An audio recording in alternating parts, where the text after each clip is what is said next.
Guys, hiwain na natin. Ha? 3, 2, 1, go! Yan na.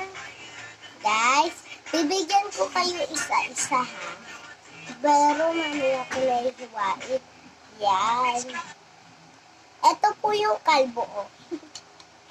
Tsaka duling pa.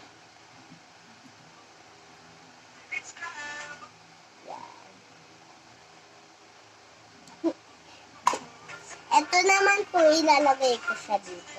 Yung clay, yung pagkain ko, ilalagay natin dito. Para naman po masarap. Uy! May nagsabi, clay yan, hindi daw ito pagkain. Be, tama ka, pero bakit? Bakit ka pa natira? Ako kaya? Pagalitan ako.